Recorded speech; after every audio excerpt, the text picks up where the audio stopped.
Hi, this is a video where we're going to be covering how to name and write chemical formulas for ionic compounds. So an ionic compound, if you remember, is made up of metal and nonmetals that become ions, or cations and anions. So the formula unit is the lowest ratio of the ions. So in this picture, this is a crystal lattice of magnesium chloride. But if you were to count all the magnesiums and the chlorides, the lowest ratio is 1 magnesium for every 2 chlorides. So a formula unit is the chemical formula for an ionic compound that gives you that lowest ratio of cation to anion. A monatomic ion, mono means one, so this is just a one atom that is an ion. So for example, magnesium, the cation is +2, and then like bromide, the anion is -1. I need you to label your periodic table. So this is showing, if you remember, like all of group 1 is, except for hydrogen, when they're all S1, they're going to lose that electron and become like the noble gas that precedes it. So all of group 1, the alkali metals are +1. Group 2, the alkaline earth metals are +2. Then we skip the D block because those are some of the metals that can be what we call multivalent. They can have more than one charge. And we will deal with that soon. Group 13, these are going to be +3. We skip group 14, just like the transition metals, because some of those can have different charges. But then when we get to group 15, -3, group 16, -2, and the halogens, group 17, are -1. So when we write a chemical formula for a binary compound, bi just means only 2 different elements. The cation will go first and the anion goes second. And then the subscripts are going to represent how many of each of the ions you need. So for example, that one we were dealing with, the example with the formula unit, this is a subscript. It tells me I need 2 chlorides for every 1 magnesium. The total charge of the compound must be neutral. It must add up to 0. So, example here, if we look at our periodic table, magnesium is going to be +2. Sulfide is really sulfur, which is in group 16, which is -2. So if we want this to be electrically neutral or have a charge of 0, it's going to just be 1 magnesium for every 1 sulfur. So notice I'm not using a subscript of 1, that's already implied. So here's an example of another compound. Potassium is right here. Oxygen is over here.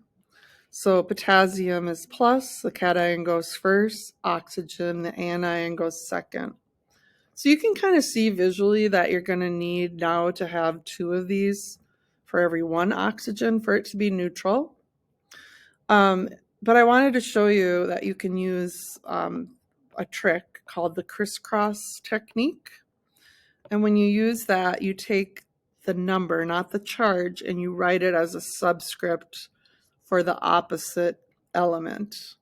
So we would have 2 potassiums. We brought down that 2. Now as a subscript, it tells me how many I need, and then 1 oxygen.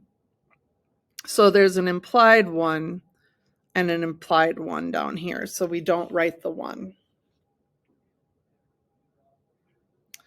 Let me do another example. So here you can do this with me. Aluminum is over here, and sulfur is what the sulfide ions are.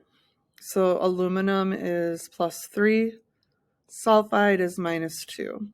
So if we use the crisscross technique, we're going to bring the 3 down as a subscript. We're going to bring the 2, not the charge, down. So I'm going to need 2 aluminums for every 3 sulfurs for this to be neutral. Polyatomic ions. We talked about monatomic ions, so everything we just dealt with, those were just one element with a charge. Now, a polyatomic ion is more than one atom together, but overall with a charge. So these are on your pink sheet. So example, you should be able to find nitrate on your pink sheet, cyanide.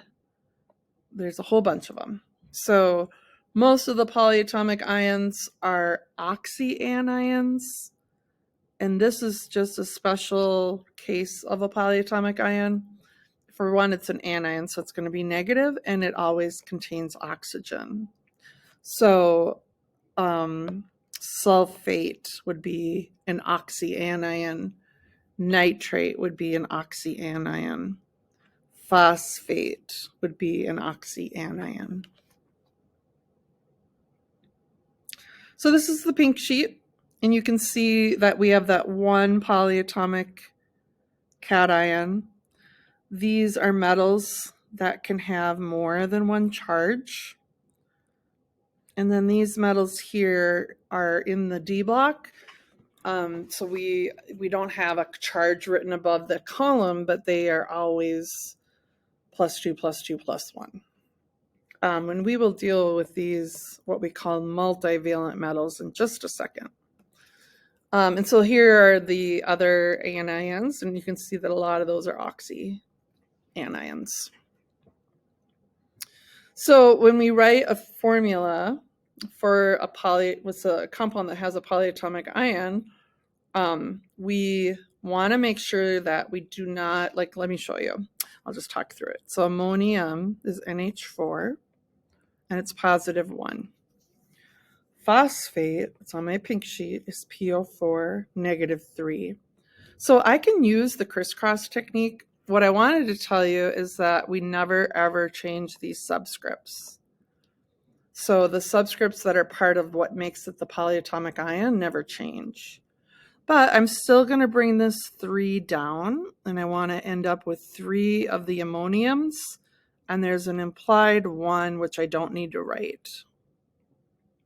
So when I write it, I'm going to write it as (3). So I have 3 ammoniums for every 1 phosphate. So I don't need a parenthesis around the phosphate. It's already implied. So here's another example. Calcium phosphate. So I would look up calcium on my periodic table. It's in group 2. Phosphate is on my pink sheet. And again, I can use the crisscross. I can bring the 3 down and bring the 2 down. So the formula is going to be Ca3, PO4, (2). When you write the formula for a multivalent metal, these were on your pink sheet on the left. They can have more than one charge, so the Roman numeral tells you the positive charge. So they're all going to be cations. So this would mean it's copper with a +2 charge. And then acetate is a polyatomic ion. You can write it like that, or you can write it this other way. Both are correct. And then you can still do that crisscross where I bring the 2 down and I bring the 1 down. So Cu1, the 1's already implied. C2H3O2, we don't want to touch any of those subscripts. That whole thing remains together as 1, (2). And then I would definitely recommend that you try just writing formulas for a while before you move on to the next part of the video. All right, the next part of the video is naming ionic compounds. So We know that the formula has the cation and the anion in that order, so when we name them, we name the cation first and the anion second. The monatomic cations, you just use the element name. Example, like calcium is just calcium. And a monatomic anion, you're going to use the suffix "ide." So sulfur will become sulfide. So you might want to sketch this really lightly, but these elements can become ide when they're in an ionic or a covalent compound. Actually, some of those do. So those are the ones where the iodine will change to iodide, bromine will change to bromide, chlorine to chloride, and so on. So let's keep going. Let me get back where we were. So the example I have here, so the monatomic cation, the sodium is just sodium, and the phosphorus changes to phosphide. If you're not quite sure where to cut it and you said like phosphoride, I'm okay with that. You'll get better. And then when we're naming, if there's a metal that is multivalent, it can have multiple different oxidation numbers. Those are on my pink sheet. And I have to, when I name it, so the way we would name this, we would say it's copper oxide.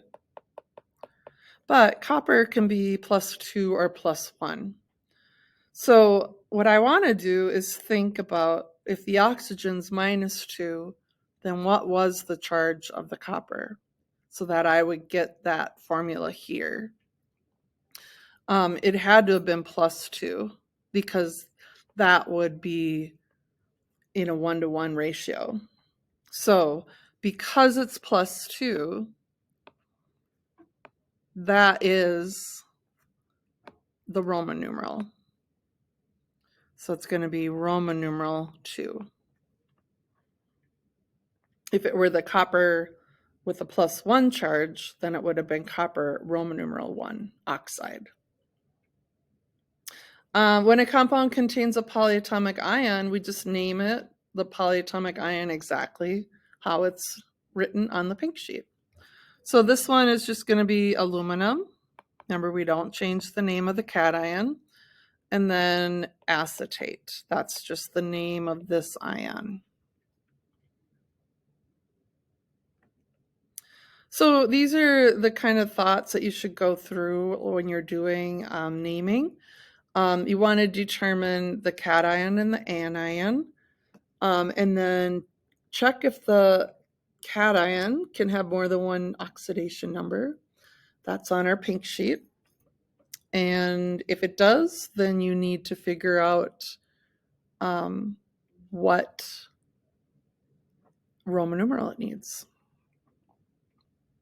So let's do a couple examples. So here we've got iron, and then sulfate is right here. But iron can be +2 or +3. So we want to tell which one it is. So you can kind of reverse crisscross, but it will not always work. I'll show you an example where it doesn't. So I would always double check. So we know that sulfate is -2, and there's 3 of them in the formula. That adds up to -6. So the question is what are the charges of the iron? There's 2 of them. So they would have to be +3 for you to get it to add up to 0. So it's going to be Roman numeral 3. Here's another example. So we would just name magnesium. And that is not going to be need a Roman numeral. It's in group 2. It's always +2. and then phosphate. That's where PO4 is, which is right here. Let me just show you one other example where if I had PbS2, for example, I would name this lead and then sulfide. But lead is on our pink sheet over here. Lead can be +2 or +4. So if we do this one, a lot of people think it's +2. So we know lead is either +2 or +4.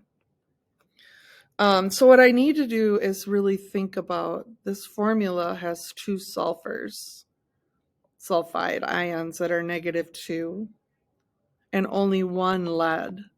So what is the charge of that lead? So that I get a neutral 0 overall charge, it has to be +4. So if you were to write the formula, you can crisscross and you would get Pb2S4, but you would reduce this down and that would become PbS2. So determining the Roman numeral by reverse crisscrossing doesn't work when you're dealing with lead and tin that can be +4. So I would always think them through before you pick the Roman numeral.